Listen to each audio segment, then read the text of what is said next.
Hey, what's up, team? This is Nate and Shantae, and today we're going to walk you through how to appropriately process a credit card, the information you need to collect, where to put that information, and then how to process it on the machine.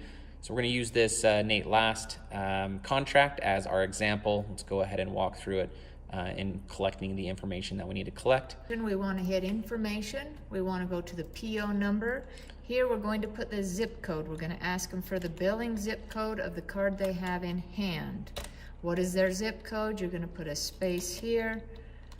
The next thing we're going to do is ask them the billing address for the zip code. In this case, it's 6806. I'm going to put that in parentheses. This tells us the zip code. That tells us the billing address. We'll go ahead and go OK. Continue to the end of the contract where we'll put the total amount of $223.32. Select credit card. Comes up to the next screen. And you want to enter your credit card number in here. So we'll go ahead and enter in the credit card. He's handed you the credit card. You're going to enter it in. You're going to put your credit card number.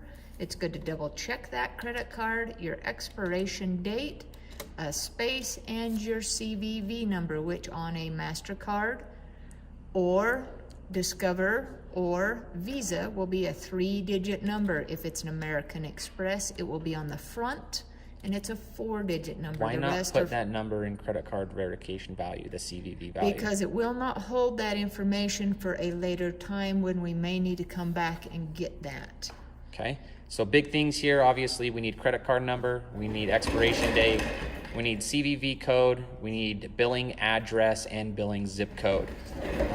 That is the information we need to collect on every single contract that we do in the future. Please make sure you have all of that information. Now, let's go ahead and show why. When we do not collect all this information, it creates a big headache. If a customer goes over a month and we need to charge them another month and all this information is not there, then we cannot collect on the monthly. Can't charge their credit card out, is that correct? Correct, yes. The other big reason that we want to collect all this information is because it's all needed to process the card in the machine without accumulating fees. We are charged an exorbitant amount of fees yearly at this point if we don't have all this information. The credit card processing company does not like when we don't have all the information. So we need to collect it all. Yes. And let's go ahead and show what happens on the credit card machine based on this information here.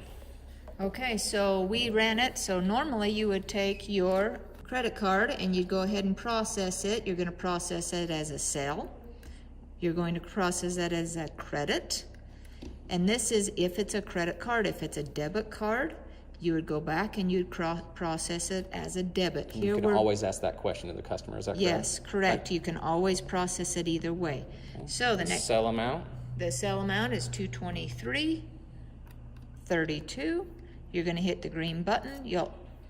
This says pass to customer. You'll take care of just pushing the button. You don't need to pass to customers. All of them are a little different.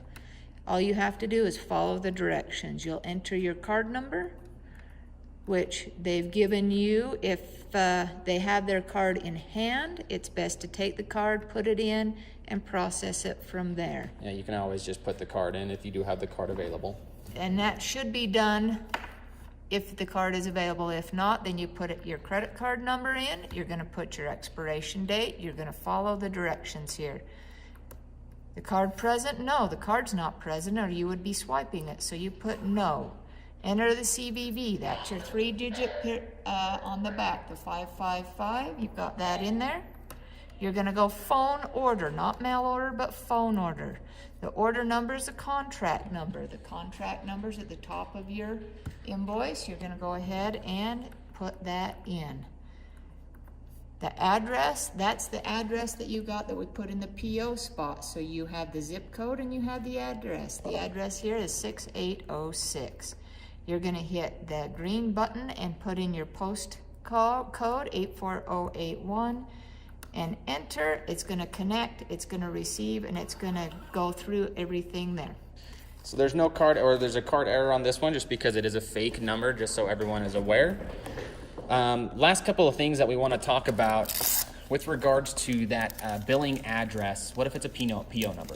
If it's a PO box, it needs to be under PO Box 12. You would put a 12 there. So it just needs the number. Just the number only, not the PO box, just the 12. What about in the case of 179 South, 400 West? You're gonna take just 179 is all that's put, the first part of their billing address. This is one of the biggest things that we do miss is the first numbers on the address in most cases in the past. We really want to harp on this, make sure you get that, put it in the appropriate places, and please let us know if you have any questions. We want to make sure that we're processing our credit cards as good as we possibly can on every single contract that we possibly have. Doesn't matter if it's over the counter or over the phone. We want to collect every piece of information on those credit cards so we can get paid. How exciting is that? That's pretty exciting. One more thing, on a phone, one that's called over the phone, please repeat that back to the customer to double check to make sure you have the right number.